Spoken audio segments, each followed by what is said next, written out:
Todas e a todos. Vamos dar sequência na nossa aula de processo penal de hoje. Sejam bem-vindas e bem-vindos. Eu iniciarei aqui o nosso compartilhamento de tela para facilitar o nosso trabalho. Só um minuto.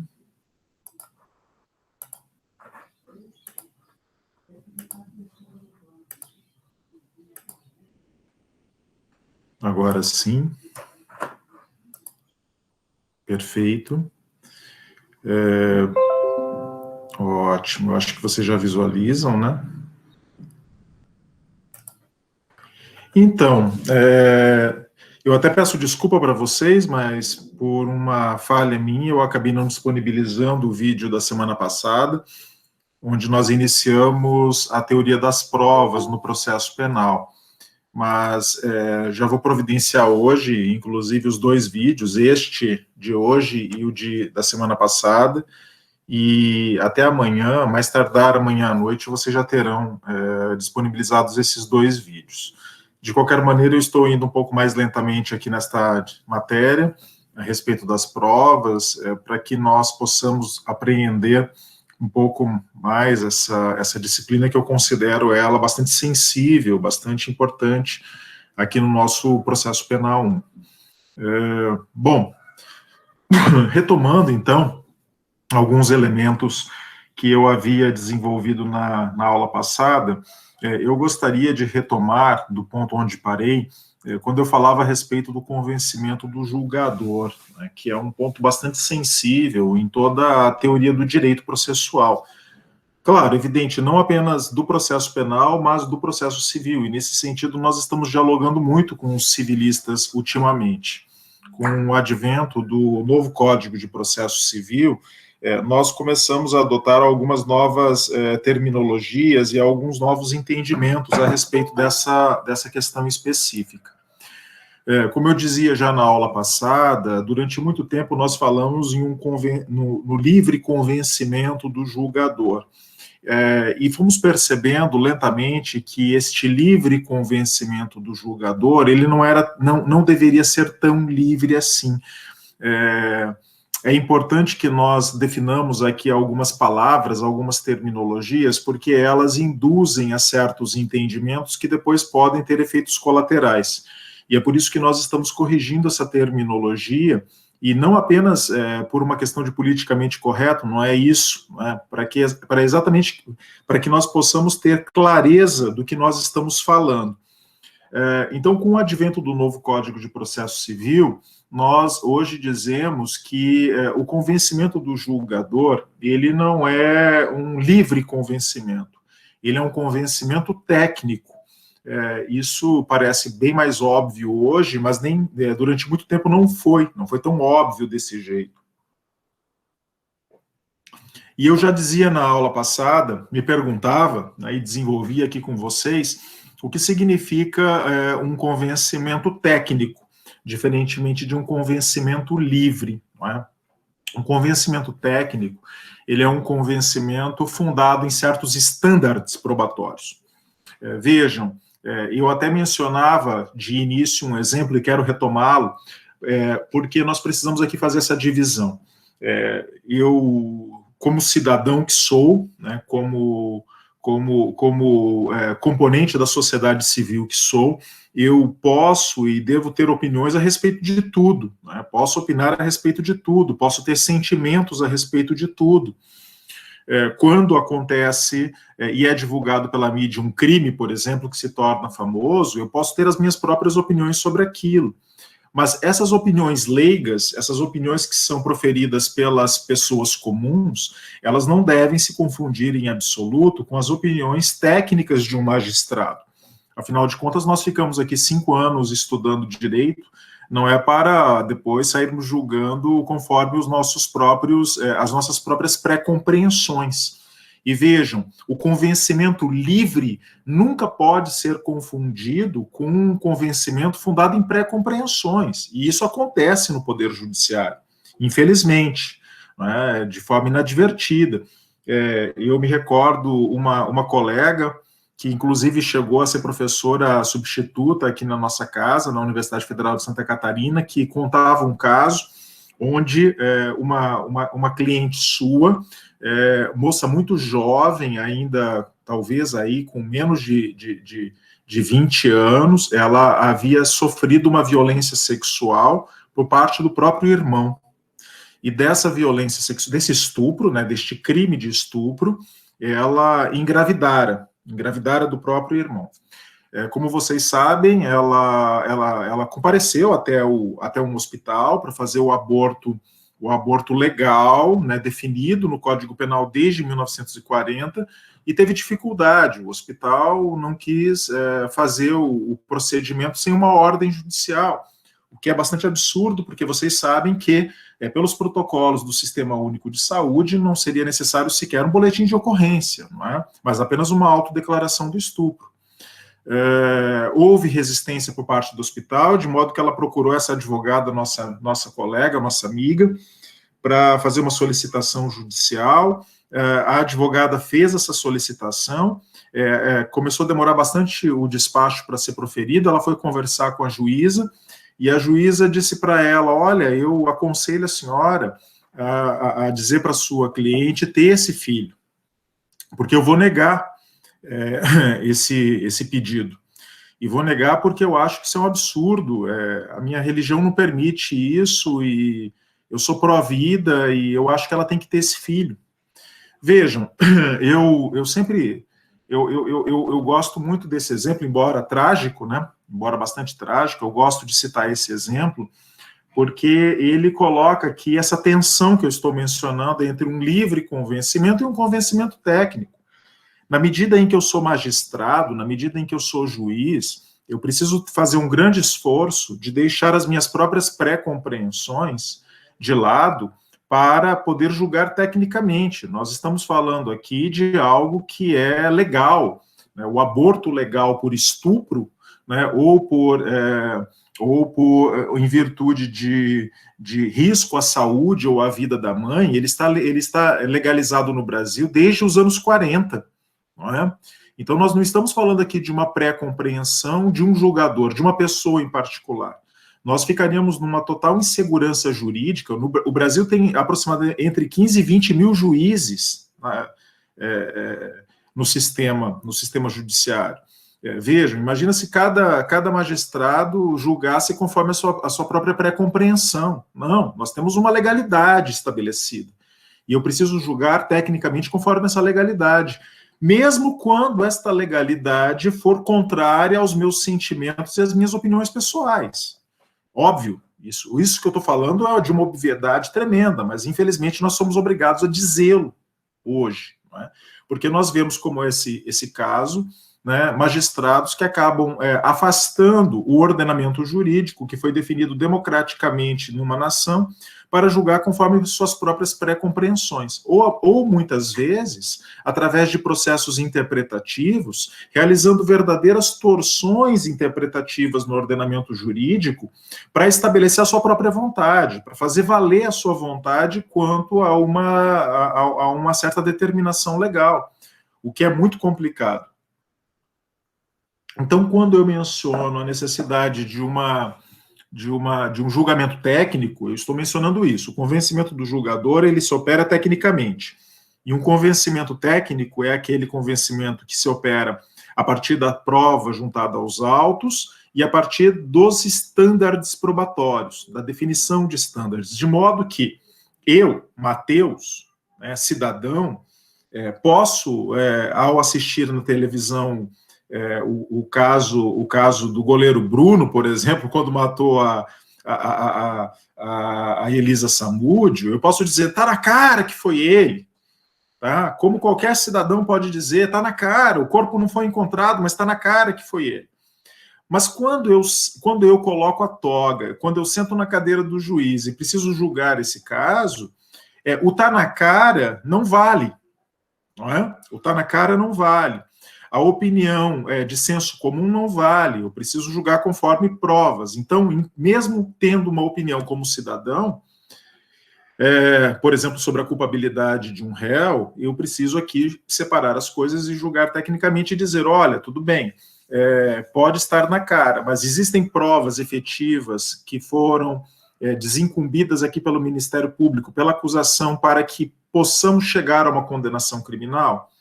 Essa é a questão que está colocada, não é? Eu não posso aqui simplesmente fazer ouvidos moucos para esses estándares, né, para através de um procedimento menos liso, não é, acabar aderindo a uma opinião particular minha. Então, eu sempre digo, quem quer ser juiz precisa separar as coisas, não é? Precisa separar as coisas. Eu mesmo, particularmente, não concordo com muita coisa que tem no ordenamento jurídico. Eu acho que muita coisa tem que mudar no meu sentimento pessoal. Agora, o meu sentimento pessoal não prevalece sobre o ordenamento jurídico, não prevalece sobre a república e a democracia. Nós não vivemos isoladamente, nós não somos ditadores, né?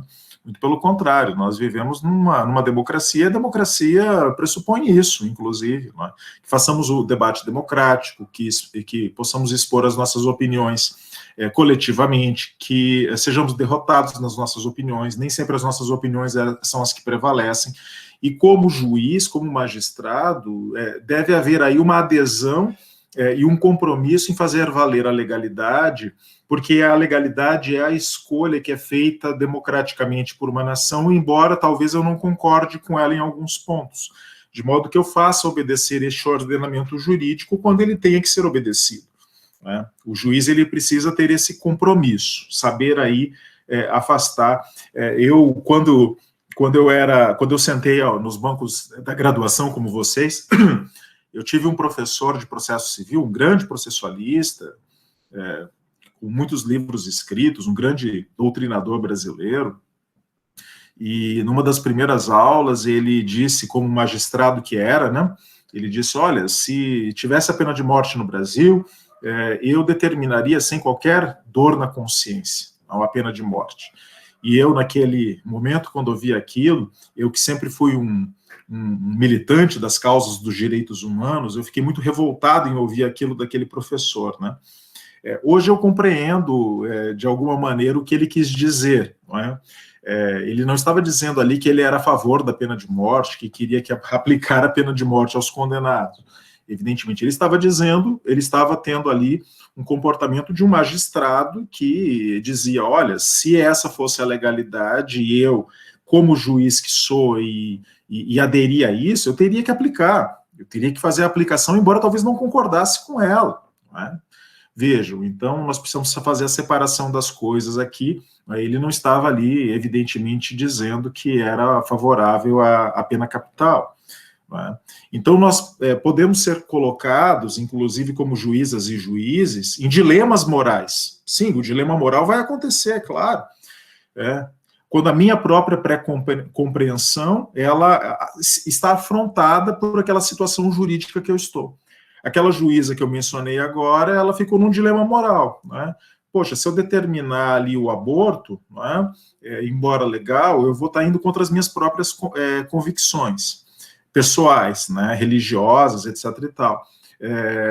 Mas veja, o juiz ele tem que fazer esse esforço, porque quando ele é colocado num dilema moral, é evidente que não deve prevalecer a sua moralidade, deve prevalecer a moralidade do ordenamento, para usar aqui uma linguagem hegeliana. E a moralidade do ordenamento, ela supera as moralidades individuais, né? Bom, então, estándares probatórios servem para isso, servem para fixar pontos, não é? Pontos para o magistrado se orientar tecnicamente dentro do processo. E eu mencionava naquele momento alguns deles. Mencionei ali o princípio da interpretação restritiva, pelo qual a única interpretação válida em direito penal é aquela interpretação que restringe o âmbito de abrangência da norma criminalizadora. Vejam, não é? Durante muito tempo também se defendeu que isso se aplicaria ao processo penal, na medida em que o procedimento deveria ser compreendido, apenas o procedimento deveria ser interpretado de maneira a beneficiar o acusado, embora hoje esse pensamento já não prevaleça. Em direito penal ainda prevalece, em processo não prevalece mais, não é? Se tem aí uma compreensão da imediata aplicação da norma de processo penal, seja ela benéfica ou maléfica para os interesses do acusado, não é? O estado de inocência, que eu mencionava para vocês aqui na aula passada, como sendo um princípio constitucional pelo qual não se presume a inocência de ninguém. Eu sou inocente, eu estou inocente constitucionalmente falando, e é por isso que decorre do estado de inocência o princípio do indubio pro réu, na dúvida absolve-se, e também o ônus da prova, não é? Que nós vamos falar disso aqui muito. O ônus da prova no processo penal ele é distribuído de uma maneira desigualitária, não se aplica aqui a regra do processo civil, pelo qual distribui-se o ônus da prova igualitariamente entre as partes, de modo que ao autor incumbe provar os fatos constitutivos do seu direito, e ao réu incumbe provar os fatos desconstitutivos, impeditivos, extintivos do direito do autor. Aqui no processo penal, não. Aqui no processo penal, o ônus da prova é de quem acusa. Do Ministério Público na ação penal, do querelante na ação penal privada. Ele tem todo o ônus de provar. E qual é o ônus do acusado? O ônus do acusado simplesmente é gerar dúvida, não é? Gerar dúvida no espírito do julgador. Não é? É esse. Se ele tiver provas da sua inocência, que bom, parabéns para ele. Mas se ele não tiver provas para produzir, ele não tem que produzir prova nenhuma, ele tem apenas que demonstrar ali a inconsistência da prova produzida pelo Ministério Público. Eu estou retomando algumas questões da aula passada, que eu acho que são importantes, nunca é demais repeti-las, tá? E trago aqui para vocês, inclusive, alguns exemplos, né, de violações aí dos estándares probatórios, né? Como, por exemplo, a criminalização do ICMS como apropriação indébita tributária, uma questão que começou aqui em Santa Catarina, inclusive, né, e que vem gerando bastante polêmica. O STJ se manifestou, o Supremo Tribunal Federal se manifestou, mas ninguém até agora mencionou, não é, que nessas causas existe aí uma violação de um standard probatório. Incrível que os doutrinadores, os teóricos, de uma forma geral, estão muito preocupados com os aspectos materiais dessa criminalização, mas não perceberam que está acontecendo aí uma inversão do ônus da prova. Inversão do ônus da prova na medida em que se presume que todo aquele que deixa de recolher ICMS, todo empresário que deixa de recolher o ICMS, se apropriou indebitamente deste valor, ou seja, repassou o valor para o produto final. Não é? Vejam, o repasse para o consumidor final, se nós formos considerar essa falta de recolhimento como apropriação indébita, ela deve ser considerada um fato constitutivo do tipo. E fatos constitutivos do tipo, eles devem ser provados pelo Ministério Público. Não basta argumentar, sempre se repassa, então logo fica o acusado incumbido de provar que não repassou. Ora, esse tipo de procedimento violaria o ônus da prova, que é uma decorrência lógica do indúbio pro réu e do estado de inocência, ou seja, uma violação de um standard probatório fortíssimo. A teoria do domínio final do fato, como ela foi aplicada pelo Supremo Tribunal Federal durante a Lava Jato, a teoria do domínio final do fato, ela nasce com as correntes funcionalistas, né? Autores como Roxin, por exemplo, na Alemanha, que defenderam essa teoria, mas como uma teoria que ela não tem a finalidade de estender uma cadeia de causalidade de modo a atingir quem não praticou com vontade e consciência a conduta típica. Muito pelo contrário, ela não foi criada com essa finalidade. Ela foi criada com a finalidade de nós compreendermos melhor, né, aquele que tem o domínio final do fato, ou seja, aquele que pode determinar, né, que o resultado da conduta delitiva a partir da sua própria vontade e consciência. Agora, foi criado no Supremo Tribunal Federal, durante a Lava Jato, um entendimento de que, na verdade, eles misturaram a teoria do domínio final do fato com a teoria da cegueira deliberada. Foi isso que aconteceu. De modo que se dizia, olha, uma pessoa que não quis ver, que não quis enxergar aquilo que acontecia com os seus subordinados ou com os seus comandados, ele deve responder pela conduta praticada por estes. De modo a você criar uma cadeia de responsabilidades criminais que beira a responsabilidade objetiva. Portanto, uma violação de estándares probatórios muito forte em processo penal. Tanto essa teoria enviesada do domínio do fato, quanto a teoria da cegueira deliberada. Né? Ou seja, são teorias criadas para violar os estándares probatórios do processo penal. São teorias criadas que maliciosamente, malandramente, acabam realizando a inversão do ônus da prova, de modo que criam presunções que liberam o Ministério Público do seu ônus de provar e transferem esse ônus de provar para quem não deveria ter este ônus. E isso não de forma legislada, muito pelo contrário, através de interpretações, de teorias, de sementinhas da maldade que vão sendo jogadas no nosso ordenamento jurídico e que nós vamos comprando no nosso dia a dia. A valorização absoluta da palavra da vítima em crimes de estupro ou violência contra criança e adolescente. Estamos falando aqui de crimes horrendos, horríveis, mas, como diz Alessandro Barata, nós não podemos, sob o pretexto de proteger o direito fundamental da vítima, abrir o sistema para múltiplas violações a direitos fundamentais daquele que responde o processo penal. Até porque nós estamos julgando uma pessoa que só será considerada culpada após o trânsito em julgado da sentença penal condenatória. Nós ainda não temos um juízo de culpabilidade preciso. Muito pelo contrário. Enquanto eu não for condenado, eu sou inocente.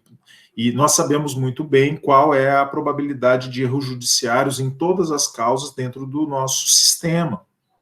Então, nós temos que ter aí cautela, né? Cautela em matéria de prova. Né? A cautela em matéria de prova, como dizia Malatesta, não é hesitação dos pobres de espírito, mas sagacidade de sábio. Então, tenhamos cautela com as provas, cuidado com as provas produzidas dentro do processo penal. Todos os dias eu estou vendo aí a criação de uma inversão do ônus da prova no processo penal. Então, temos que ficar atentos com essa matéria de estándares probatórios. Inclusive, quando nós falarmos aqui nas nossas duas últimas aulas, as nossas duas últimas aulas desse semestre serão dedicadas à sentença penal, e eu quero voltar a esse artigo 315 do CPP, tá, com vocês naquele momento.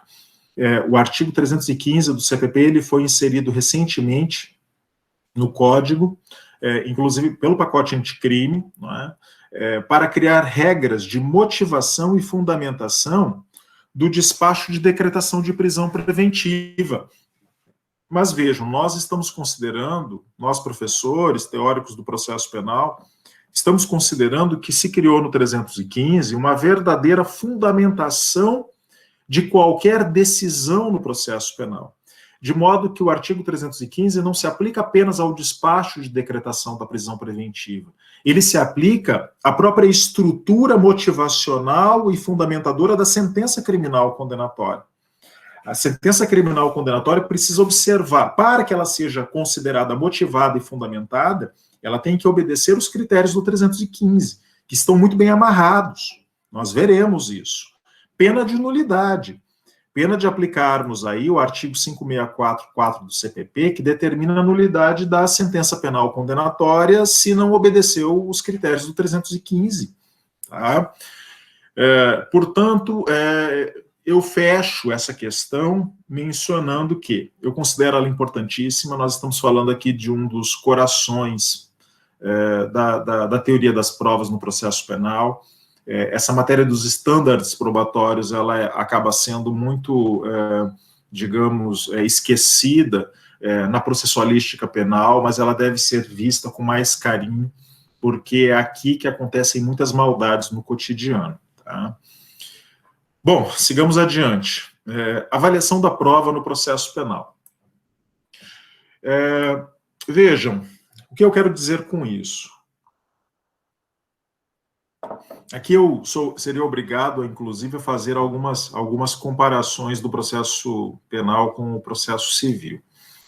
Eu vou começar falando, por exemplo, da confissão. Tá? Nós vamos voltar a ela ali nas provas em espécie. Mas eu vou usar o exemplo da confissão.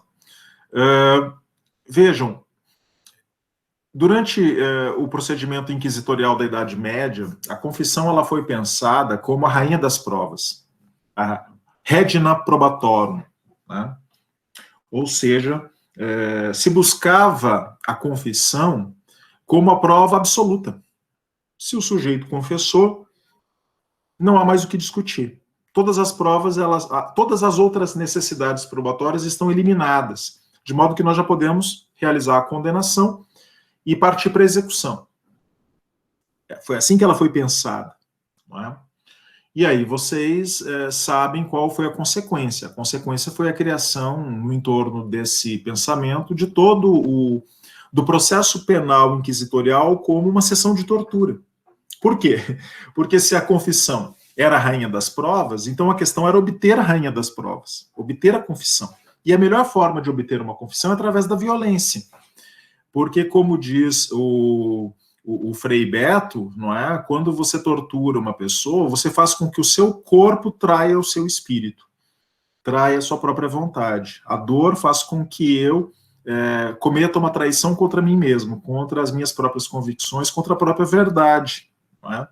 Para me safar das dores físicas, eu confesso que matei Jesus Cristo. Não é? Embora isso talvez seja anacrônico, mas é um fato. Portanto, no processo penal, nós acabamos afastando esse absolutismo da confissão, exatamente para evitar que nós deixemos a porta aberta para a tortura. Esse é um fato. Coisa que não acontece no processo civil. No processo civil, a confissão, ela ainda é uma regina probatorum. Ela ainda é uma rainha das provas. Pelo menos em causas de direitos disponíveis, tá? Pelo menos nessas causas no processo civil, se o réu confessa, admite, né, os fatos alegados pelo autor, não há mais o que fazer. Cabe ao juiz julgar antecipadamente a lide, proferir a sentença e terminar o processo no estado em que se encontra. Não é? Agora, vejam, no processo penal isso não acontece. Pelo contrário, no processo penal nós temos uma profunda desconfiança da confissão, inclusive. A regra geral é que um réu ele não confesse. Essa é a regra geral. Nós achamos estranho, inclusive, quando alguém confessa espontaneamente. Vejam, no processo penal, maridos confessam por esposas e vice-versa, pais confessam por filhos e vice-versa. Relações de afeto, elas não raras vezes interferem em confissões falsas. Relações financeiras, não é? Não é incomum que se paguem, não é? Que se paguem financeiramente para que pessoas confessem por outros. Não é? Isso acontece, inclusive, dentro de grandes organizações criminosas, não apenas por relações financeiras, mas relações de poder também. Às vezes, até um desequilíbrio emocional. Não é? Nós já tivemos casos, inclusive no Brasil, onde pessoas assumiram crimes por motivos narcísicos, de fama, não é? Vejam, quando nós estamos falando da psicologia humana, tudo é possível, e nós não podemos aí esquecer que em processo penal, portanto, a confissão, ela tem uma função relativa, não é? Vejam, eu inclusive mencionei a aula passada aqui, que a confissão nunca fará prova de materialidade, jamais fará prova de materialidade, de modo que os artigos 157, 158 e 159 do Código de Processo Penal dizem, inclusive, que a confissão não pode suprir a prova da materialidade.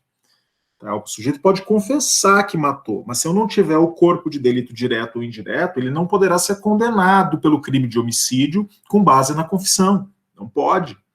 Não pode. Confissão faz prova de autoria, não faz prova de materialidade. Vejam, portanto, a confissão tem um valor relativo. Um valor relativo. E o próprio artigo 197 do Código de Processo Penal, que eu destaco aqui, ele menciona: o valor da confissão se aferirá pelos critérios adotados para os outros elementos de prova, e para sua apreciação o juiz deverá confrontá-la com as demais provas do processo, verificando se entre ela e elas existe compatibilidade ou concordância. O que o 197 está dizendo? Que provas isoladas no processo penal não provam nada, que o que prova alguma coisa no processo penal é o contexto probatório, é a homogeneidade probatória, é o conjunto probatório quem prova, não provas isoladamente consideradas. De modo que se eu tenho uma confissão que destoa das outras provas, destoa da harmonia do conjunto probatório, esta prova que está destoando deve ser afastada pelo magistrado. Inclusive, nós diremos que a confissão ela pode ser retratada. Eu já vou adiantar essa questão para vocês. Eu posso me retratar de uma confissão? Claro que eu posso me retratar. E aí sempre vem a pergunta: o que vale? Vale a confissão ou vale a retratação? Vale a fala do réu que melhor se coadunar com a harmonia do conjunto probatório. Vejam, se a confissão se harmoniza com o conjunto probatório, é ela que vale. Se é a retratação que se harmoniza com o conjunto probatório, é ela que vale. E aqui, essa não é uma regra que se aplique apenas à confissão.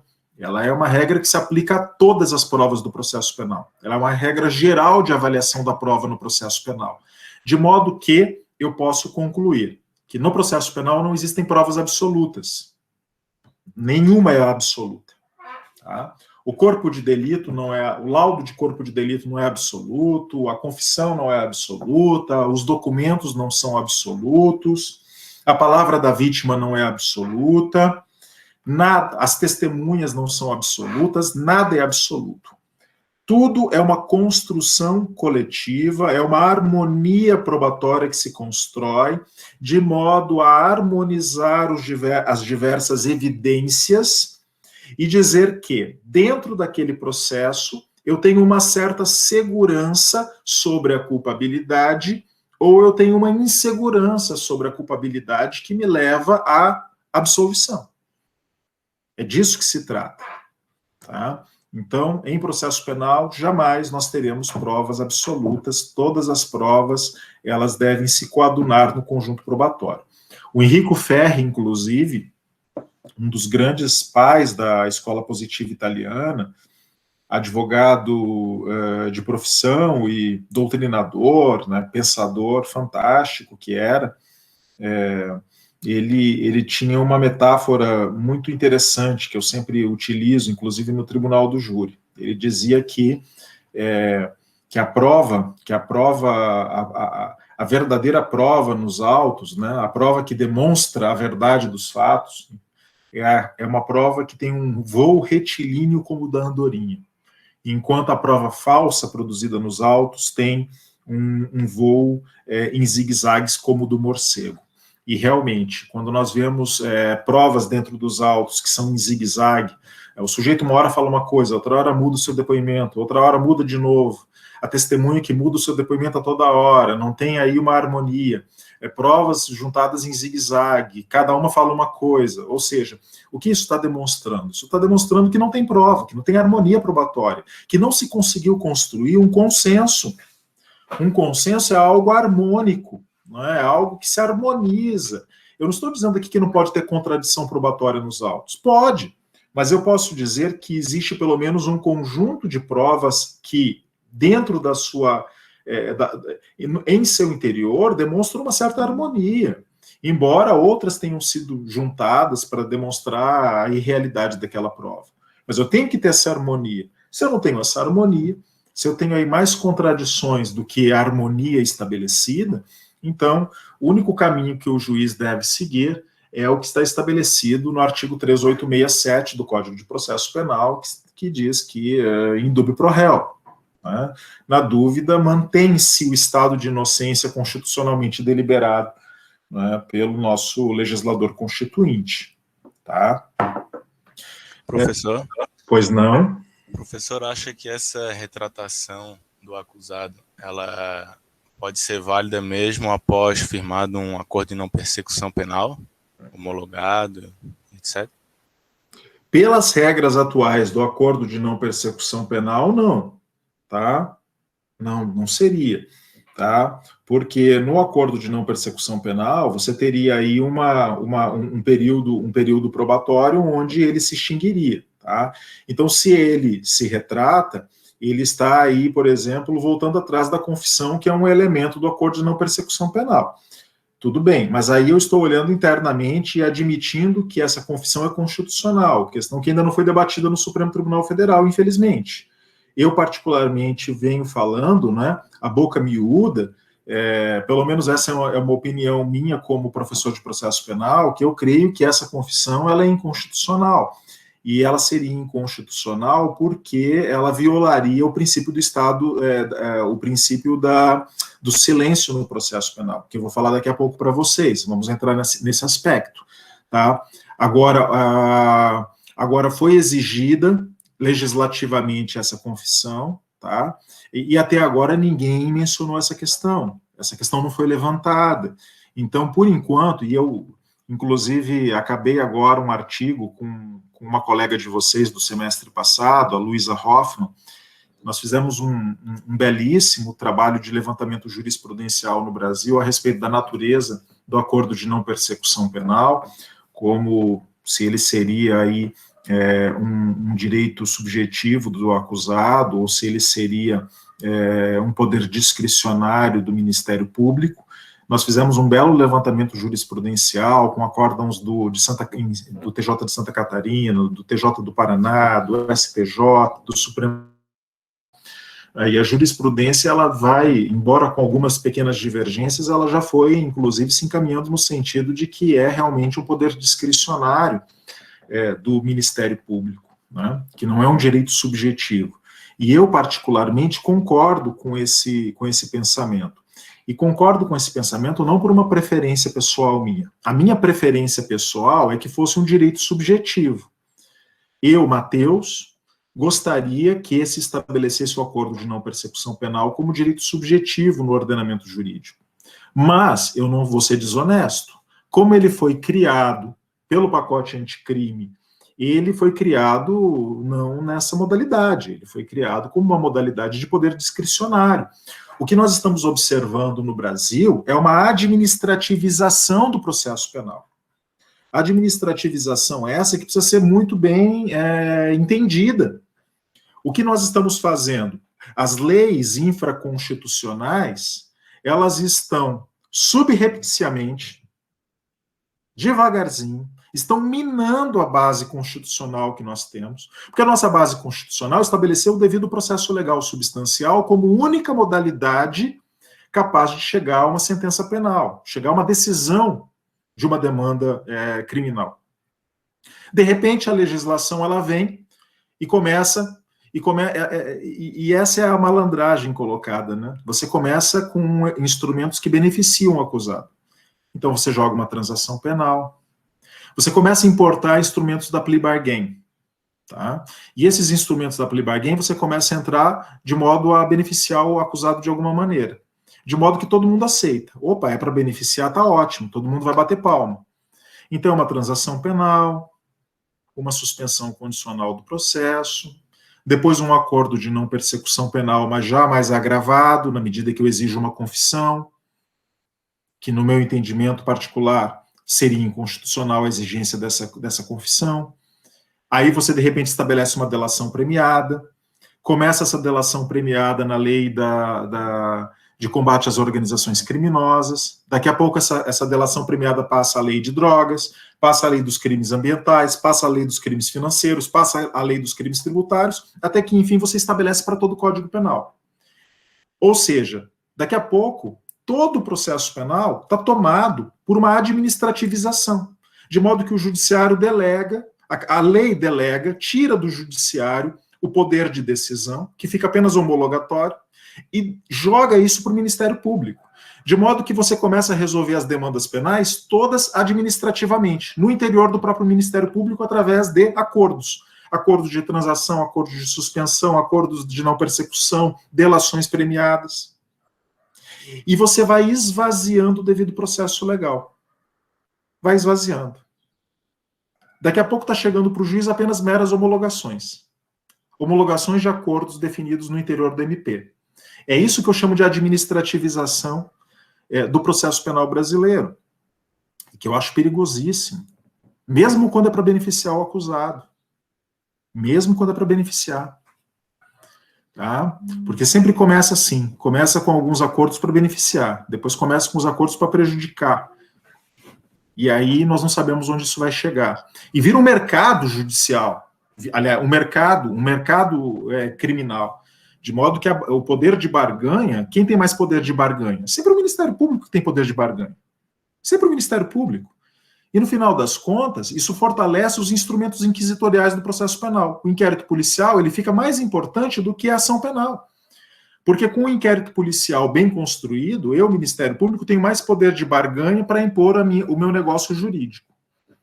E o acusado, ele é obrigado a aceitar aquilo, porque ele tem medo de enfrentar o devido processo legal e ter ali contra ele uma decisão desfavorável.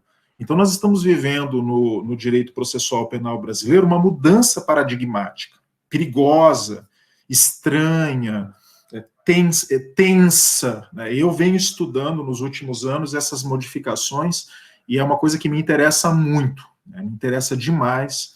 E depois eu vou, inclusive, ali fornecer para vocês esse artigo que nós produzimos, eu e a Luísa, porque eu acho que ficou um bom artigo. A Luísa construiu todo o arcabouço ali, né? Depois eu fiz uma boa revisão, trouxemos boa jurisprudência, ficou bem bacana esse artigo e vamos publicá-lo aí logo, logo em alguma revista especializada. Inclusive nasceu como um artigo apresentado ao final da nossa disciplina, né? Que depois nós demos sequência pela qualidade que nós encontramos naquele artigo para que ele pudesse ser publicado em uma boa revista brasileira, né? Professor, pois não? Eu gostaria só de fazer uma sugestão também, uma sugestão que foi feita a mim, pelo Yunis, pela aluna que assistem a aula do professor aqui, mas eu estou conseguindo perceber muito bem todo o conteúdo que o professor está colocando a partir de um documentário recentemente, não sei se é publicado, mas apresentado pela Netflix, do caso da Elise Matsunaga. Foi a mulher que... o famoso caso Yoki, que aconteceu alguns anos atrás, que justamente a questão da confissão dela não foi por pressão, não foi buscando fama, mas justamente a confissão foi parte da narrativa da defesa, em que ela tentava demonstrar que não foi premeditado e etc. E daí todo o conjunto probatório, tanto da questão da acusação como da defesa, rodava em torno da confissão dela e tentando mostrar através do laudo se foi ou não premeditado e etc. Então, tem toda a questão da mídia, combina muito bem com o que o professor tem apresentado aí na aula, fica sugestão para os colegas.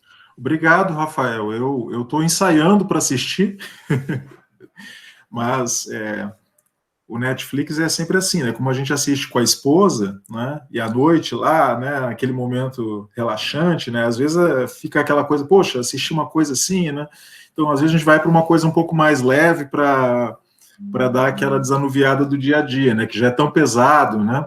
Mas eu agradeço aí a indicação, com certeza eu assistirei, né? Me interessa bastante. Eu acompanhei esse caso pela mídia quando ele aconteceu bastante, me lembro bem do caso de ter assistido, né, pela TV, e com certeza algumas questões aí são importantes. Só gostaria de mencionar que essa é a diferença de um sistema adversarial e de um sistema inquisitório, né, que nós sempre batemos tanto, né?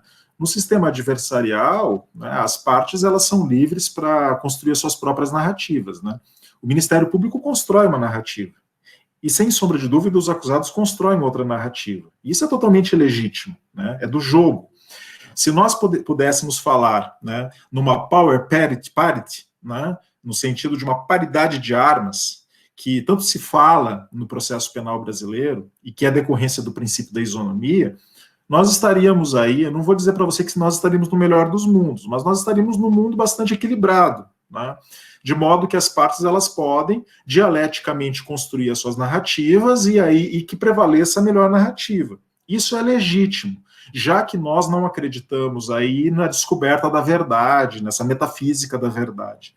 O que existe no processo penal não é descoberta de verdades. O que existe no processo penal é construção de narrativas. Isso eu não tenho dúvida, tá? Tanto que nós falamos numa verdade processual. Verdade processual se aproxima de certeza, certeza dentro dos autos. Não tem a pretensão metafísica da descoberta da verdade real. Isso caiu há muito tempo. Isso há muito tempo foi abandonado pela processualística penal. E isso seria legítimo.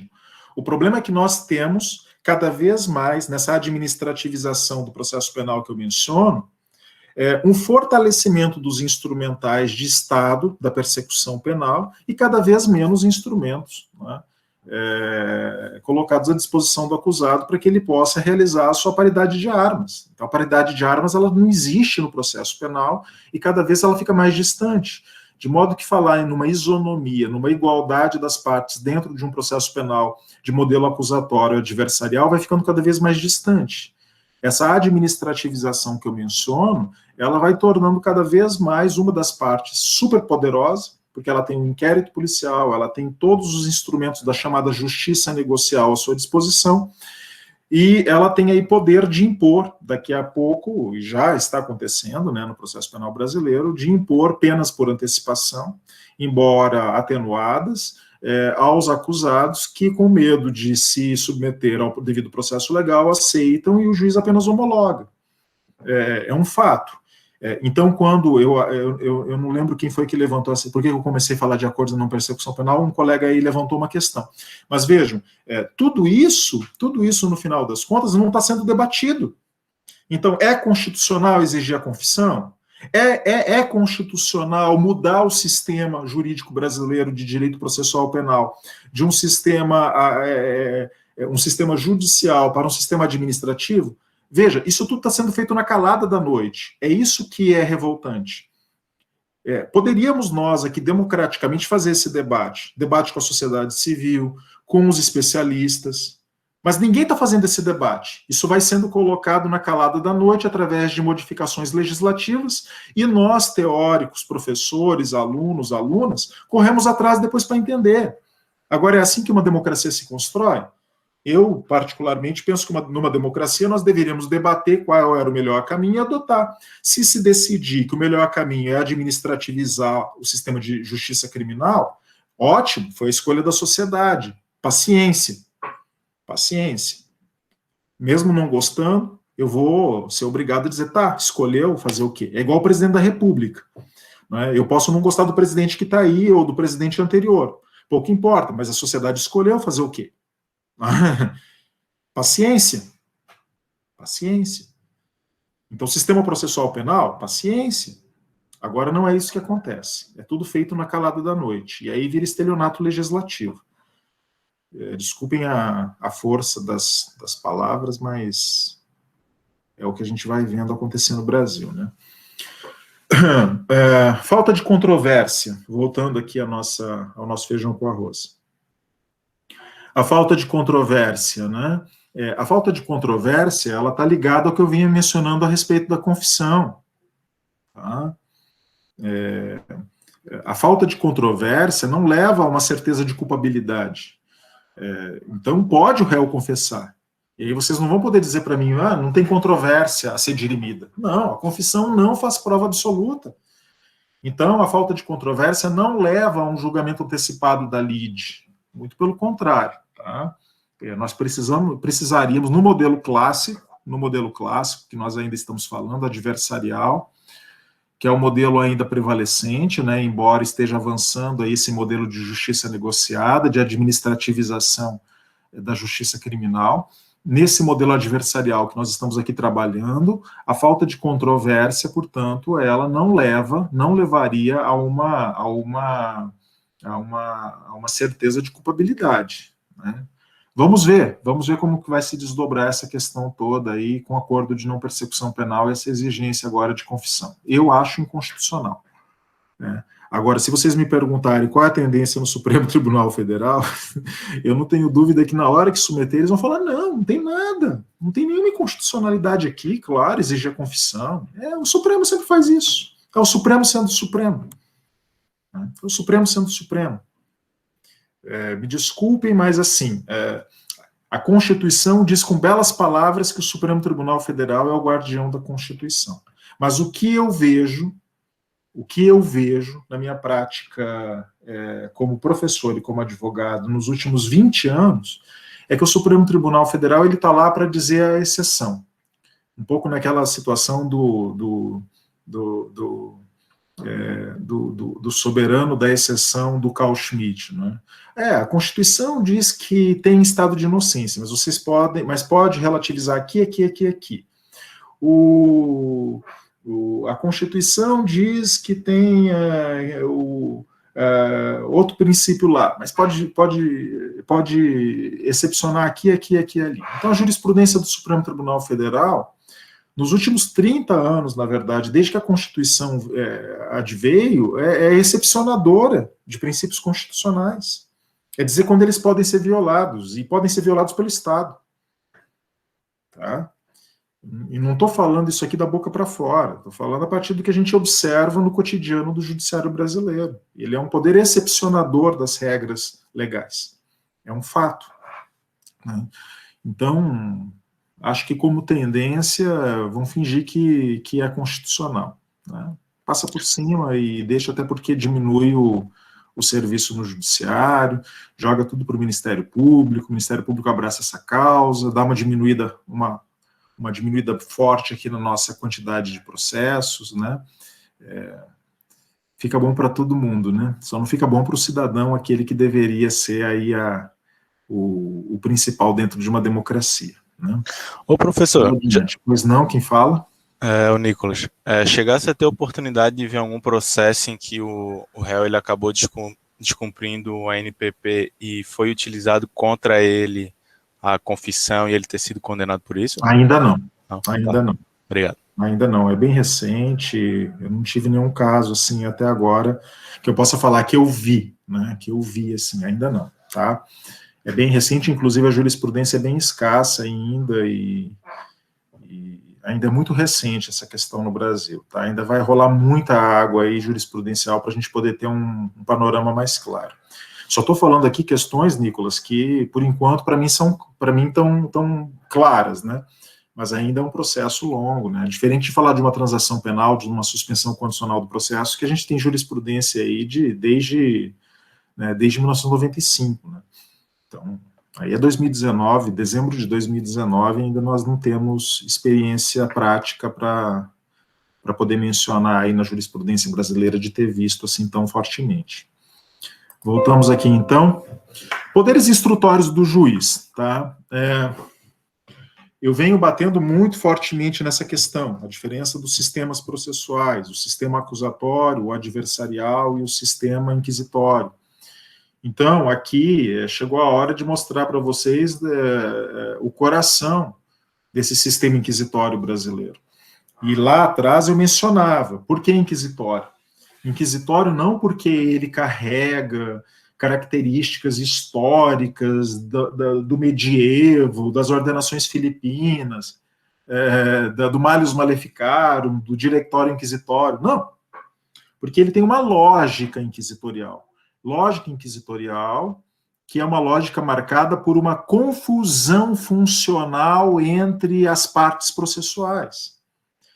Que confusão é essa? Uma confusão onde não se separa bem a função das partes e acaba se permitindo legislativamente que o juiz avance sobre poderes que deveriam ser incumbidos à parte. E quais são os poderes que são incumbidos à parte? Os poderes probatórios. É isso. Então, no Brasil, nós vamos encontrar aí, largamente no Código de Processo Penal, dispositivos que permitem ao magistrado avançar sobre funções do Ministério Público. Então, todos, né, todo mundo fala do artigo 156. Qualquer professor, qualquer teórico do processo penal vai dizer, esse aqui é o coração do sistema inquisitório brasileiro, né? A prova da alegação incumbirá quem a fizer, mas o juiz pode, de ofício, ordenar, mesmo antes de iniciar a ação penal, ou seja, no inquérito, a produção antecipada de provas consideradas urgentes e relevantes, observando a necessidade, adequação e proporcionalidade da medida. Determinar, no curso da instrução, ou seja, durante o processo, ou antes de proferir sentença, a realização de diligências para dirimir dúvidas sobre o ponto relevante. Olha, essa redação aqui do 1 e do 2, ela é amplíssima, ela está dizendo assim, o juiz pode tudo em matéria de prova. O juiz pode tudo em matéria de prova. O juiz pode determinar a oitiva de testemunhas, o juiz pode determinar a realização de perícias, o juiz pode determinar tudo em matéria probatória. Tudo. O juiz tem mais poderes probatórios que as partes. A parte tem limitação. Se eu estou num procedimento ordinário, eu tenho lá 8 testemunhas para rolar. Se eu estou no procedimento sumário, eu tenho 5. Se eu estou no procedimento sumaríssimo, eu tenho 3. O juiz, ele pode rolar 20, 30, 40. Se ele quiser, ele pode. Ele tem mais poderes de trazer testemunhas aos autos do que eu, que sou parte. Eu peço para o juiz, muitas vezes ajoelhado e solicitando de joelhos que ele determine uma perícia, e ele vem e nega, mas ele determina a perícia de ofício. Vejam, num sistema adversarial ou acusatório, as partes, elas têm poderes probatórios amplos, e o magistrado, ele apenas observa a produção dessas provas. Ele observa a produção dessas provas para ele poder decidir imparcialmente no final. Ele não tem poder de gerir a prova dos autos, ele não tem poderes probatórios. O artigo 156, ele está aí dando poderes amplos para o magistrado. Então o pessoal diz, bastaria então a revogação do artigo 156 para que nós tivéssemos um sistema adversarial no Brasil? Eu acho que não, porque o Código de Processo Penal, ele é prenhe em dispositivos nessa modelação. Então vejam vocês, o artigo 5º 2 do CPP permite a instauração de inquérito policial por requisição judicial. O 127 do CPP, a decretação de sequestro de ofício pelo juiz. O 149, decretação do incidente de insanidade mental de ofício pelo juiz. O 168, determinação de exame complementar nas lesões corporais de ofício pelo juiz. No 185 e 188, interrogatório do réu, ele pelo sistema presidencial ou inquisitório. É um ato do juiz. Artigo 209, determinação de ofício de testemunhas do juízo. O juiz, ele tem poder amplo de produzir provas testemunhais. 212, mesmo estabelecendo a inquirição direta pelas partes, o juiz é que controla o depoimento e as perguntas às testemunhas. 234, produção de documentos pelo juiz de ofício, amplo poder de produção documental. 241 e 242, busca e apreensão de ofício pelo juiz. 400, que é o poder de controle sobre provas consideradas irrelevantes, impertinentes ou protelatórias na audiência de instrução e julgamento pelo juiz. Ou seja, o nosso sistema, ele é muito diferente do norte-americano e do inglês, onde o magistrado não tem todo esse poder. Não tem. O juiz, esses poderes aqui, eles são dados às partes, de modo que o juiz é um mero observador. No nosso modelo, que é o modelo continental europeu, foi bem isso que aconteceu, né? Se formaram 2 grandes modelos, mais ou menos historicamente paralelos, né? Que é o sistema inglês, né? O sistema inglês e o sistema continental. O sistema da Europa continental, ele foi dominado pelo modelo inquisitorial, onde se dava ao juiz amplos poderes para produzir provas. E no sistema acusatório inglês, baseado no tribunal do júri, se dava esses poderes às partes. Então essas modelações, elas foram construídas historicamente e permaneceram. como nós aí fomos influenciados pelo sistema continental europeu, Portugal, Espanha, Itália, Alemanha, eram todos modelos inquisitoriais. E nós acabamos tendo essa tradição de conferir ao magistrado todos os poderes probatórios, retirando muitas vezes esses poderes das partes.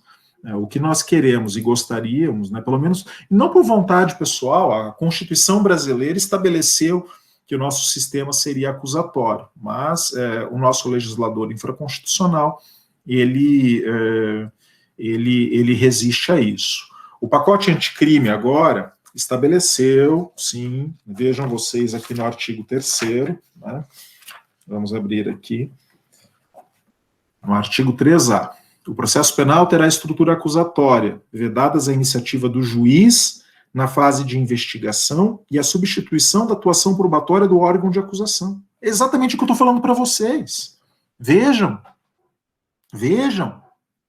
Está escrito aqui. Não é mais a Constituição falando, já está dentro do próprio CPP.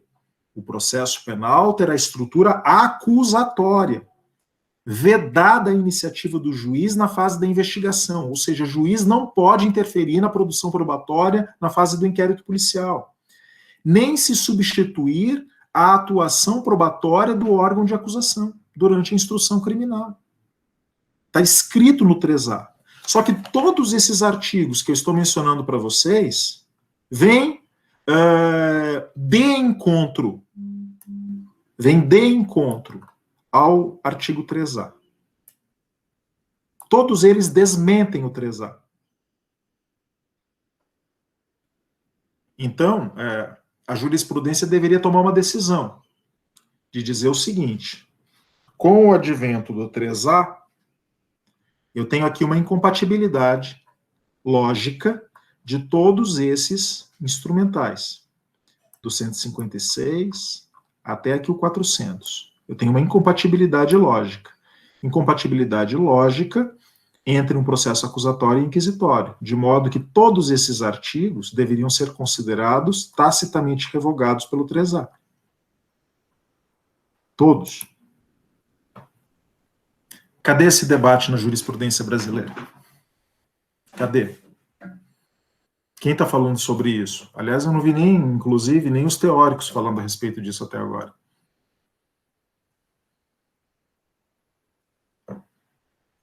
Mas não, se fecham os olhos, se finge que nada é nada, veio o 3A, mas se continuam todos esses dispositivos ali, continuam à disposição do juiz, e nada mudou. Nada mudou de prático no cotidiano do judiciário criminal brasileiro, de modo a implementar efetivamente um processo acusatório. É aquilo, infelizmente, que o professor Jacinto Nelson de Miranda Coutinho já falava há mais de 10 anos. Ele falava, olha, nós podemos colocar um processo penal com uma estrutura acusatória bem bonitinha, mas tem que mudar a cultura do judiciário brasileiro. Se não mudar a cultura do judiciário brasileiro, vai ter boicote. E você pode ter o código mais lindo do mundo e ele não vai ser observado, não vai ser implementado. Não será o Código de Processo Penal que vai ser observado, será o CPP, o Código de Processo Pessoal. E aí, se o Código de Processo Pessoal é aplicado sobre o Código de Processo Penal, é um grave problema, tá? É um grave problema. Indúbio pro réu. A gente já falou bastante a respeito do indúbio pro réu, mas isso aqui é coração, né? É aquilo que eu já mencionava para vocês ali. Indúbio pro réu, ele é uma decorrência lógica. Aliás, poderíamos fazer o seguinte desenho. A Constituição estabeleceu o estado de inocência. Eu sou inocente, é um estado existencial, não é uma presunção, é um estado existencial. Deste fato existencial, de ser inocente, decorre né, o indúbio pro réu. Na dúvida se absolve. Decorre o ônus da prova. O ônus da prova é todo do Ministério Público. Todo dele. É a ele que incumbe a realização da prova de culpabilidade. Tá? Então é uma decorrência lógica. É um standard probatório. É o mais importante standard probatório, não o único, mas o mais importante standard probatório do processo penal, que está estabelecido ali no artigo 386, inciso 7º do Código. O juiz absolverá o réu mencionando a causa na parte dispositiva, desde que reconheça não existir prova suficiente para a condenação. De modo que uma sentença penal condenatória, vejam, qual é a natureza a natureza última do provimento jurisdicional em uma sentença penal condenatória? A natureza última do provimento jurisdicional numa sentença penal condenatória é desconstitutiva. Desconstitutiva do estado de inocência. Eu preciso desconstituir o estado de inocência, que está dado, que está constituído pela Constituição, para ser redundante. Condeno, desconstituindo o sujeito daquele estado e reconstituindo-o em outro estado, agora o estado de culpado. Mas a sentença absolutória, a natureza do provimento jurisdicional de uma sentença absolutória é meramente declaratória. Vejam, declaratória. Declara a manutenção do status quo. O sujeito permanecerá no estado em que se encontra. Essa é a natureza do indúbio pro réu. Essa é a natureza do estado de inocência. O ônus da prova eu já mencionei bastante, né? Já falei, estou falando aqui o tempo inteiro sobre isso.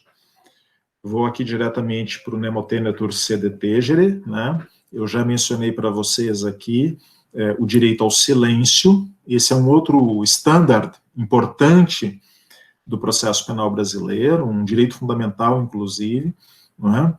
E o direito ao silêncio, ele coloca aqui algumas questões importantes, né? Vejam, o direito ao silêncio, ele tem uma amplitude muito importante, porque caberia a pergunta, o direito ao silêncio, ele engloba o direito à mentira? Essa é uma pergunta muito interessante. O direito ao silêncio engloba o direito à mentira? Ou seja, o réu, para se defender, ele pode chegar, inclusive, à mentira, à imputação caluniosa. Para me defender, eu acuso a Joana, acuso a Márcia, o Diogo, que são os alunos que aparecem aqui para mim na tela. Né? E vejam, e a resposta é sim. É sim, o direito ao silêncio engloba o direito à mentira. Para me defender, eu posso fazer qualquer coisa. Eu posso acusar outrem? Posso. Posso. Eu posso mentir à vontade? Posso. Regra que não se aplica à testemunha, evidente. A testemunha tem o dever de dizer a verdade. Se ela mente, ela está sob o jugo do falso testemunho. Vejam, então ela tem a obrigação de dizer a verdade. Mas o réu não tem a obrigação de dizer a verdade. O réu pode falar qualquer coisa para se defender. Para ele, o choro é livre. Então, sim, o direito ao silêncio engloba o direito à mentira. Com isso, eu não estou aqui sugerindo que vocês mandem os seus clientes mentirem. Nada disso. Pelo contrário. Eu, particularmente, na minha vida profissional como advogado, sempre preferi a verdade. Sempre. Porque a mentira, ela é complicada. O sujeito que manda o cliente mentir, ele tem que produzir prova da mentira. E já é difícil você provar a verdade, quanto mais a mentira, sabe? Isso aí vira uma fieira de caranguejo, assim, que um vai puxando o outro. Deus me livre. Então, no máximo, se a situação for precária para o cliente de vocês, utilizem o silêncio, não fala nada. Não fala nada, fica quieto. Né? Não se autoincrimine, ninguém é obrigado a se autoincriminar. Nemo tenetur sede tegere. Ninguém é obrigado a produzir prova contra si mesmo. De modo que seria inconstitucional vários mecanismos que tentam violar esse princípio. Obrigar o sujeito a soprar o bafômetro. Nemo tenetur sede tegere. Não sou obrigado a produzir prova contra mim. Não vou soprar, ponto. Isso vai ser utilizado depois como prova da confissão. Ilegal, inconstitucional, não pode. Reconstituição do crime. Você está obrigado, o réu é obrigado a participar da reconstituição do crime. Não é. Não é obrigado. E tantas outras situações que levariam o sujeito a colaborar na construção da prova contra si mesmo. Provas obtidas de maneira fraudulenta dentro da delegacia. Toma um copo d'água aqui, aí depois pega, o sujeito toma água, vai lá e faz um exame de DNA. Peraí, o Estado é a esfera da racionalidade ou não é? Ou nós vamos começar a admitir que o Estado, para obter prova, pode utilizar métodos semelhantes ao dos criminosos? Então, peraí, qual é o parâmetro ético? O Zaffaroni fala disso, né? O princípio da eticidade do processo penal. O princípio da eticidade do processo penal, que não é do processo penal, é o princípio da eticidade do Estado, porque do Estado nós esperamos o quê? Uma conduta ética. Não ética no sentido de moral, muito pelo contrário, uma ética jurídica, não é? Ou seja, se você criminaliza a fraude, você não vai usar fraude para obter provas. E é por isso que nós temos o princípio da prova ilícita, né? Os mecanismos de prova ilícita no processo penal, de modo a bloquear a construção de provas ilicitamente por quem acusa.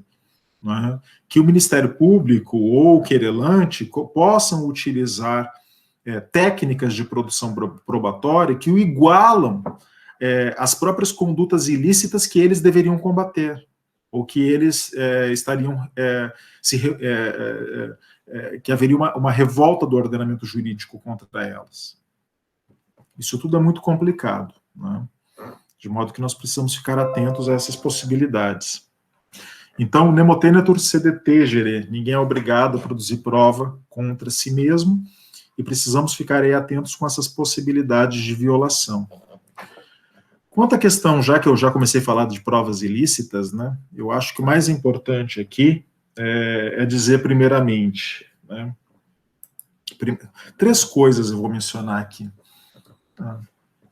Primeiramente, uma prova ilícita é uma prova, não existe mais aquela diferença que se fazia até 1988, e até todo mundo continuou falando disso, mas assim, antigamente se falava, prova ilícita é a prova que viola a Constituição, ou o direito material. Prova ilegítima é a prova que viola a lei formal, o Código de Processo Penal.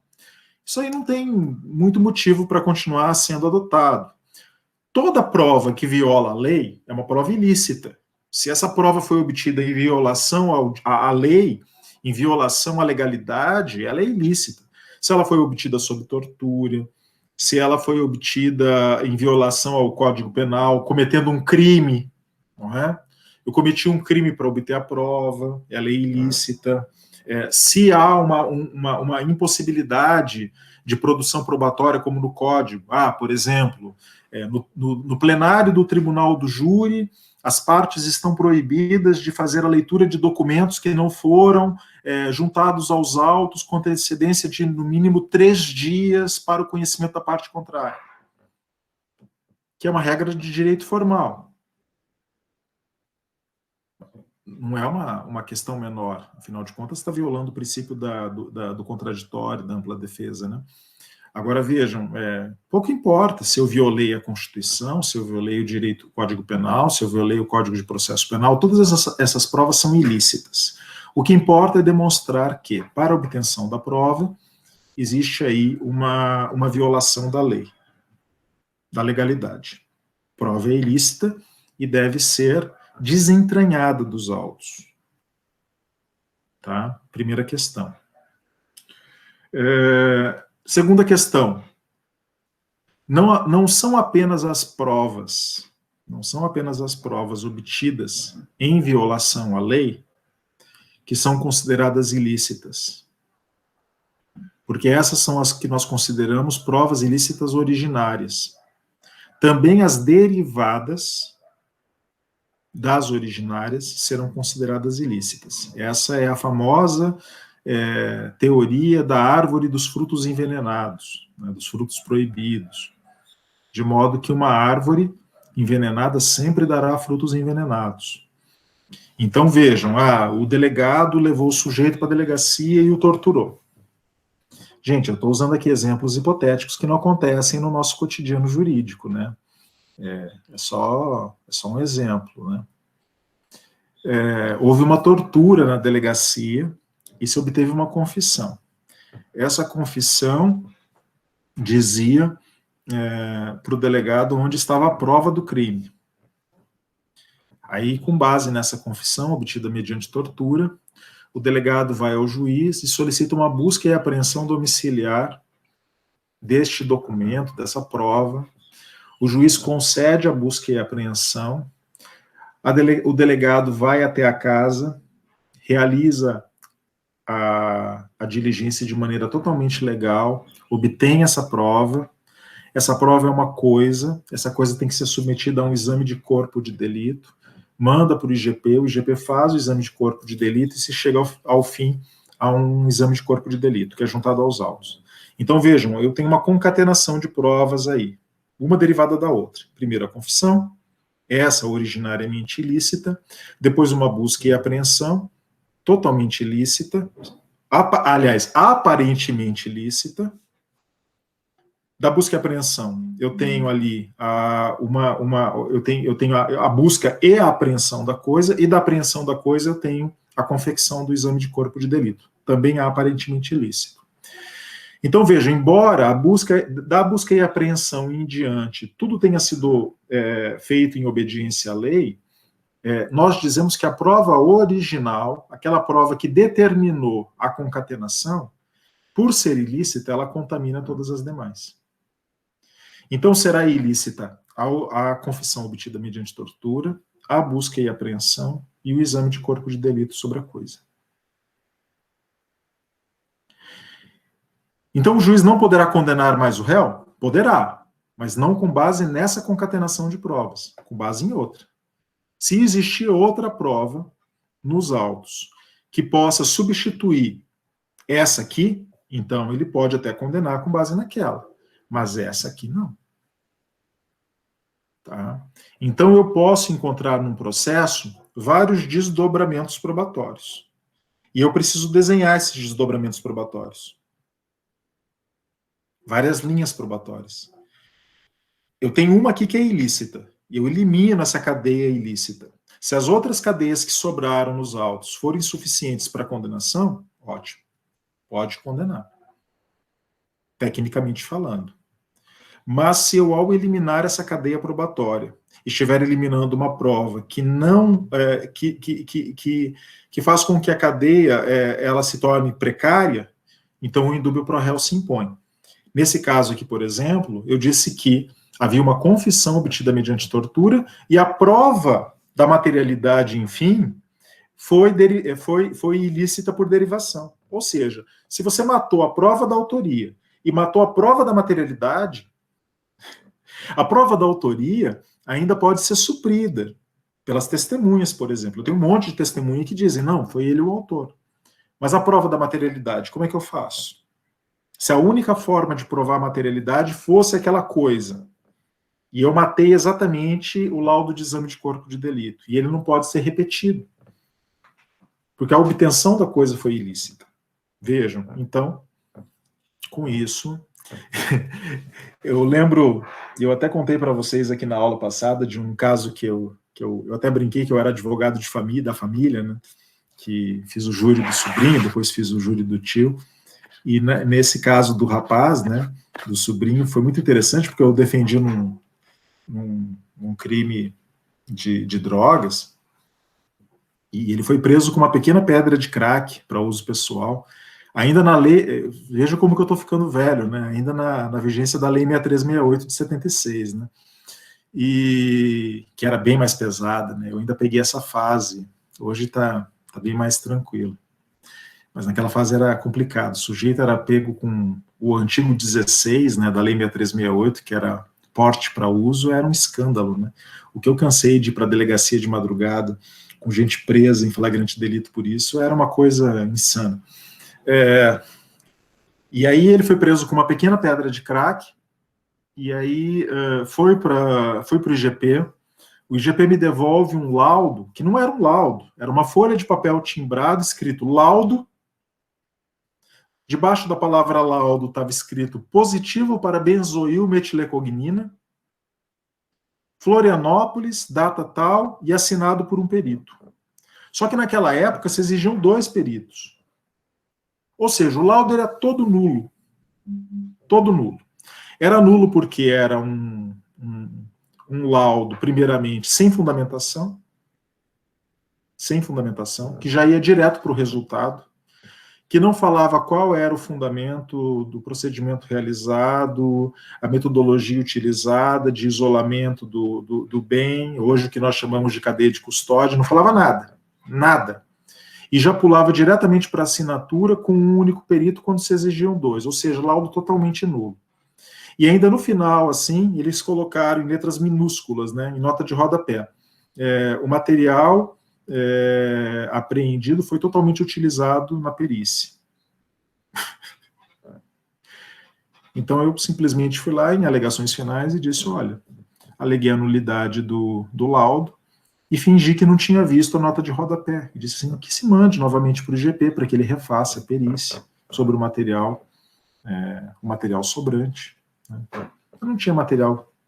Se não tem mais material, não tem mais laudo pericial. Se não tem mais laudo pericial, não tem corpo de delito. Se não tem corpo de delito, não tem prova da materialidade. Se não tem prova da materialidade, a única saída possível que o nosso código estabelece é a absolvição, com fundamento no artigo 3861 ou 2, a depender da situação concreta.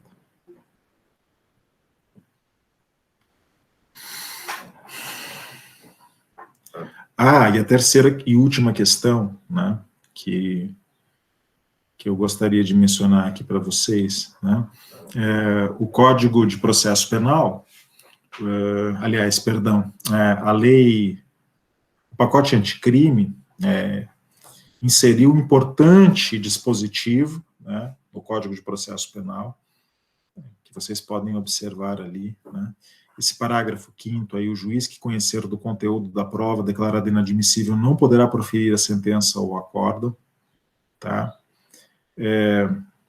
De modo que não apenas a prova, veja, se o juiz, antigamente o que acontecia, né? Antigamente, ainda acontece, né? Você demonstra a ilicitude de uma prova nos autos. O juiz determina a sua remoção, que ela seja excluída dos autos.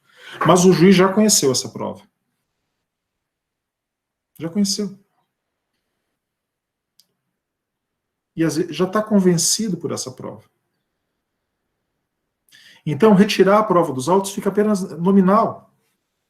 É nominal, é para legitimar a situação.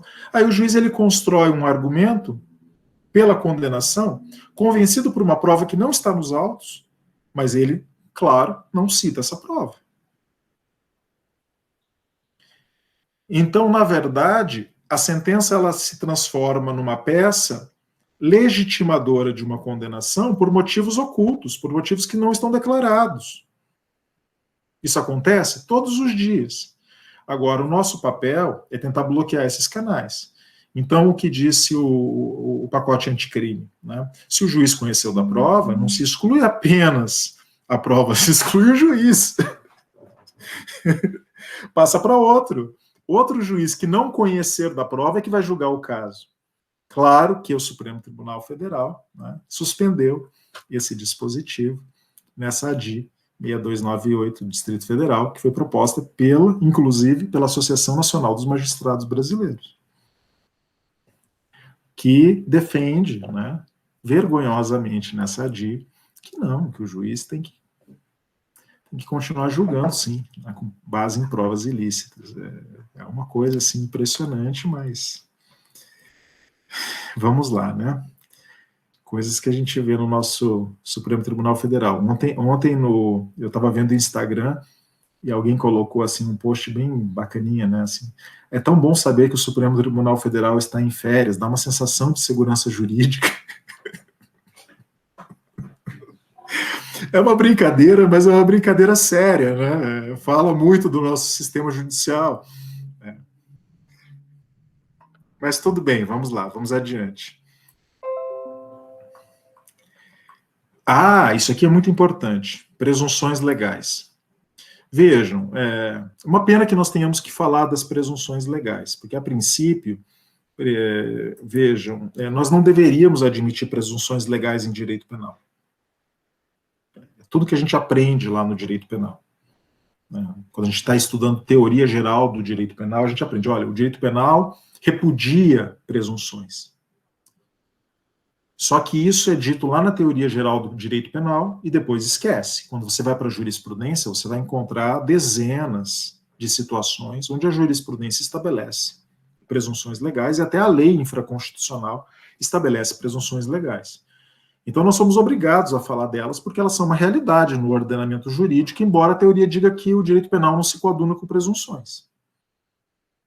Então vejam, fica esse senão aqui, né? Fica esse senão. Isso deveria ser considerado ilegal, inconstitucional, mas não é. Então nós temos que falar disso. As presunções legais, vocês sabem, elas são consideradas relativas ou absolutas, né?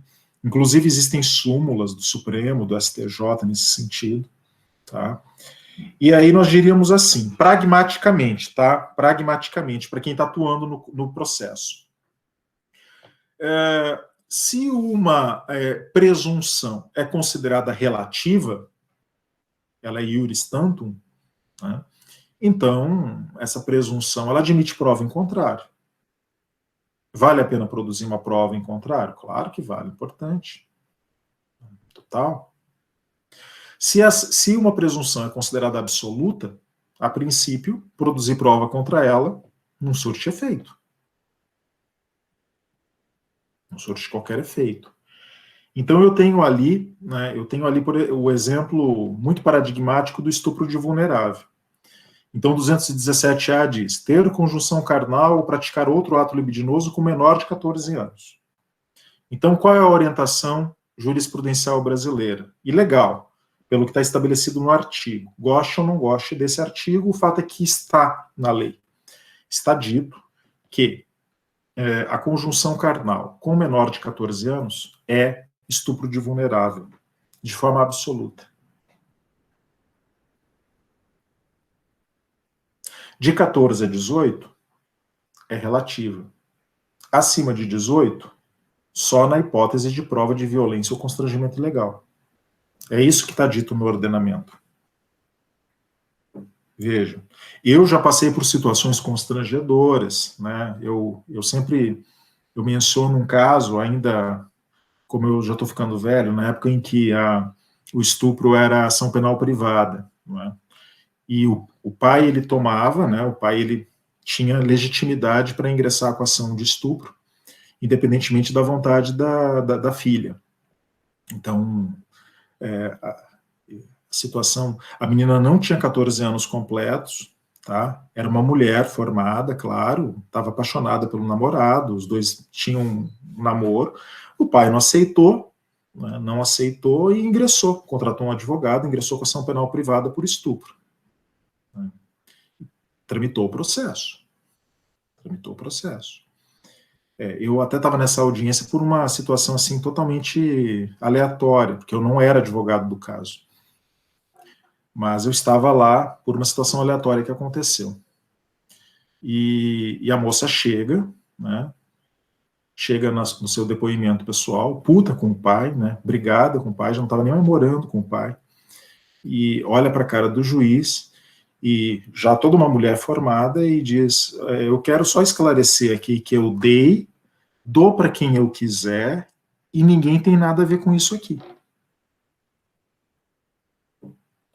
Foi o que ela falou para o juiz. E o rapaz estava sendo ali, né, responsabilizado por um crime de estupro, numa relação, numa conjunção carnal consentida entre as partes. Então, o que estava em jogo ali era uma questão de presunções. Era uma questão de presunções. Se se considera que essa presunção é absoluta, pouco importa o que ela disse, a vontade dela. Pouco importa. Tem que condenar de qualquer jeito. Se a presunção for relativa, então se considera a palavra dela. Ou seja, ela disse, no final das contas, a relação entre nós é consentida. Consentida. Então, nesse caso, não se poderia condenar. Vejam. Agora, como essa questão, eu diria para vocês, né, como essa questão das presunções, ela é bastante duvidosa e bastante polêmica, eu particularmente produzo a prova mesmo quando há presunção absoluta. Por desencargo de consciência, e a defendo, tecnicamente falando. Se o juiz não vai considerar, o problema é dele. Não é meu. Eu gosto de fazê-lo porque eu me lembro, quando eu fazia faculdade, eu li aquele livro do Piero Calamandrei, Eles, os Juízes, Vistos por Nós, Advogados, que é um livro lindo, maravilhoso, que eu indico a todo estudante de direito lê-lo ainda durante a faculdade, um livro poético, onde o Calamandrei menciona exatamente isso, né? Uma vez que ele deixou de alegar uma situação, porque embora ele acreditasse naquela situação, a jurisprudência era unânime no sentido contrário, e que ele deixou de alegar aquela situação porque a jurisprudência não aceitava, e logo depois do trânsito em julgado do caso em que ele atuou e não alegou, houve uma mudança significativa na jurisprudência italiana e que passou a admitir aquilo que ele deixou de alegar, e ele perdeu a oportunidade de absolver o seu cliente. Então, ele dizia, se vocês têm convicção de alguma situação, aleguem, vai ser só indeferido, mas pelo menos aquela situação está pré-questionada, né, e vocês podem voltar a ela futuramente, através de habeas corpus, através de revisão criminal, sabe-se lá. Mas sempre é possível tentar voltar a uma situação. E mudanças jurisprudenciais existem. É só olhar para o nosso Supremo Tribunal Federal. Quantas vezes, nos últimos 10 anos, eles mudaram de jurisprudência sobre o estado de inocência, que vocês verão que é totalmente insegura essa situação no Brasil, né? Se muda todo dia de jurisprudência a respeito da mesma coisa. Então, a gente nunca sabe o que vai prevalecer amanhã, e deixar de alegar alguma coisa por respeito, né, a um entendimento tão fluido, tão volátil como esse, seria uma tolice, né?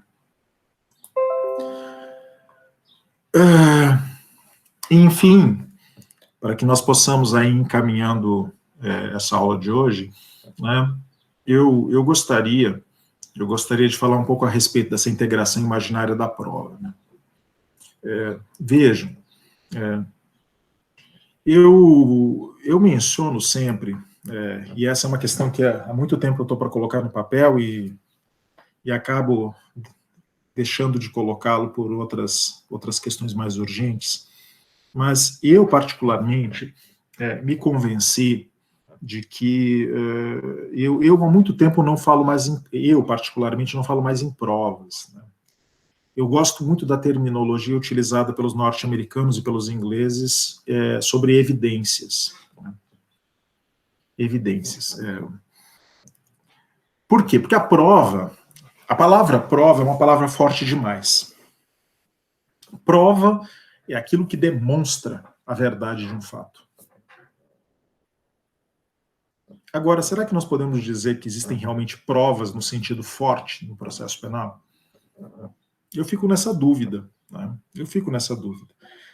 Eu mencionei para vocês, inclusive, que um laudo pericial, ele não faz prova de crime. O laudo pericial faz prova né? Faz prova daquilo, do fenômeno que ele observa. E o fenômeno que ele observa não é o crime. Então, um laudo pericial pode pode descrever fenomenicamente um corpo cravejado de balas. Mas daí a dizer que isso é prova de um crime é muito forte. Isso é prova, no máximo, da materialidade, mas não prova do crime.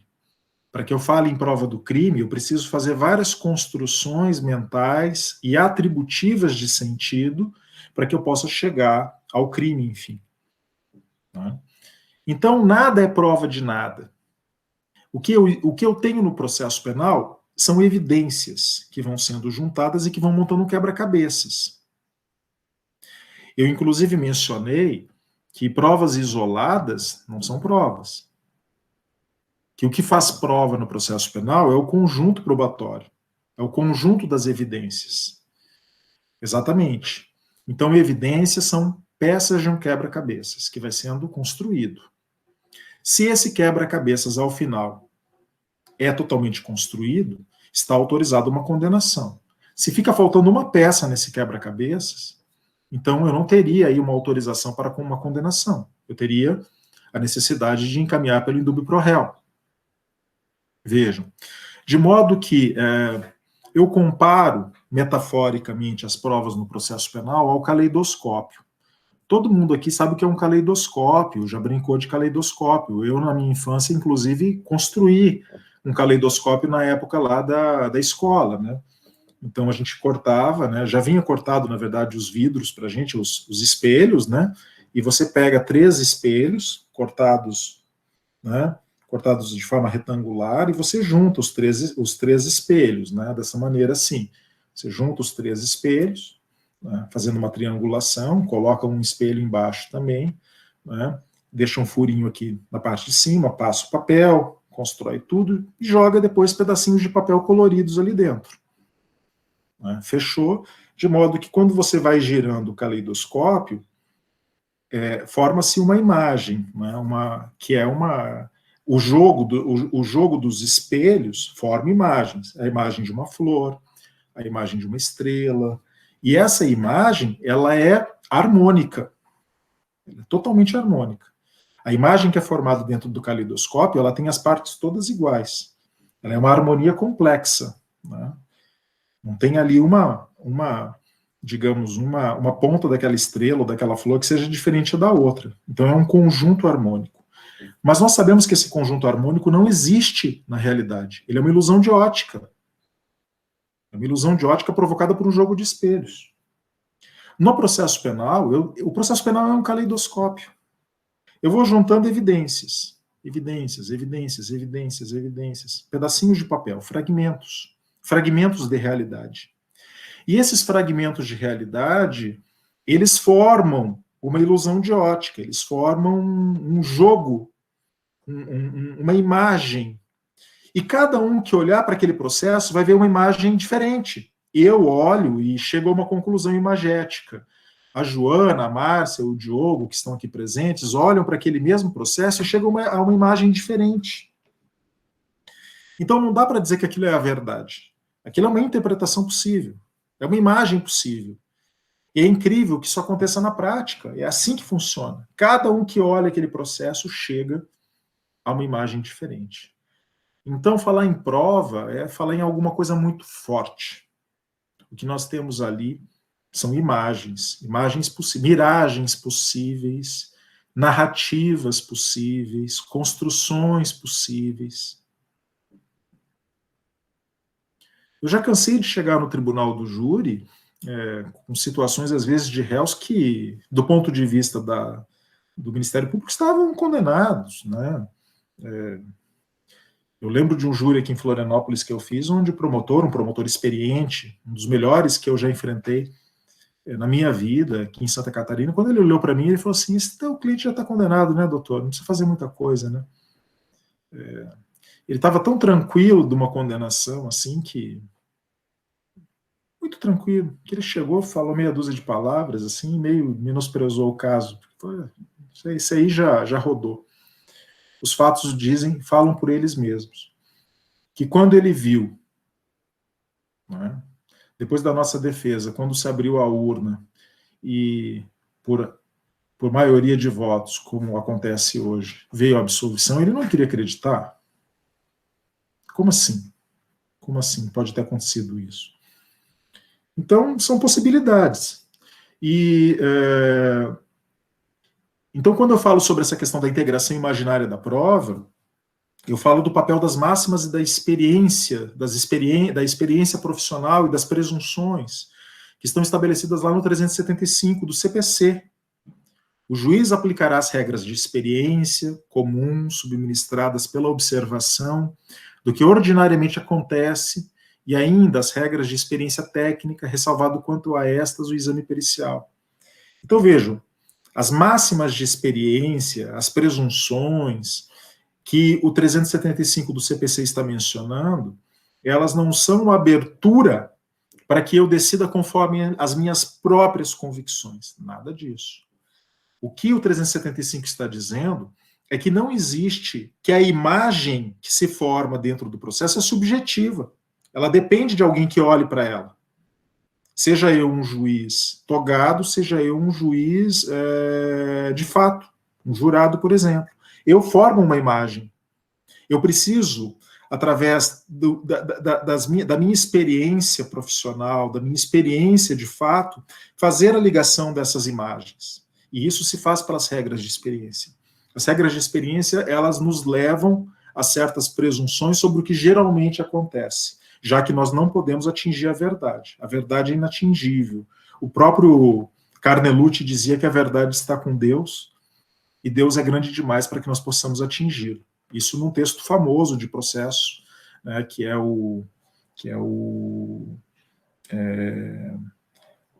vou fugir o nome agora do texto, depois eu passo para vocês, né?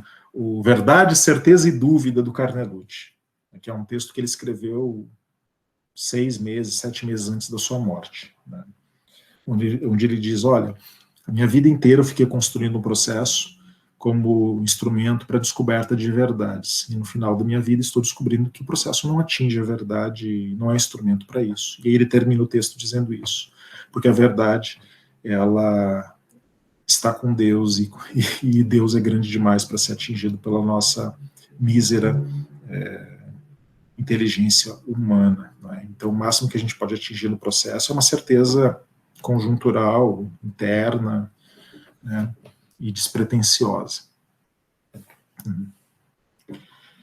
11h59, eu acho que nós já avançamos bastante por hoje. Vou interromper aqui o compartilhamento, e na aula que vem entraremos especificamente nas provas em espécie, que estão definidas no Código de Processo Penal. Falaremos aí um pouco a respeito de cada uma delas. Até agora fizemos aqui uma teoria das provas no processo penal. Eu acho importante, como vocês estão observando, é uma matéria bonita, fantástica, intrigante, cheia de pormenores, e muito importante aí no nosso desenvolvimento aqui, tá bom? Alguma pergunta sobre a aula de hoje? Professor. Pois não, Márcia? Até sexta-feira, então, é nosso prazo para entrega do primeiro relatório, né, que vai até a aula de hoje, é isso? Isso, perfeito. Mais os fichamentos dos capítulos combinados lá no plano de ensino, é isso? Isso, exatamente. Perfeito. Eu já deixei o sistema funcionando, mas eu vou dar uma olhadinha hoje se ele está funcionando direitinho. Se alguém tiver dificuldade lá em inserir o documento, já manda um e-mail para mim avisando, que aí eu já verifico, mas eu tinha deixado ele já programado para funcionar direitinho, tá? São somente nossas anotações de aula mesmo, né? Anotações livres. Prof, lá no Moodle tá dizendo que vai abrir para o envio quinta-noite, mas daí a gente vai ter até sexta-noite para enviar, né? É porque eu coloco 1 minuto antes do dia e 1 minuto depois do dia, por isso. Ah, tá. Então tá assim, tá lá 00:59, acho. 11h59. 11h59, isso, exato, por isso. Mas aí para dar 24 horas cravadas ali, dá 24 horas e 2 minutos. Tá, beleza, obrigada. Nada, imagina. Ok? Perfeito, então. Alguma pergunta sobre o conteúdo? Não? Então, eu agradeço a vocês, muito obrigado pela audiência e até a próxima aula. Tchau, tchau. Tchau, obrigada. Para vocês também. Tchau.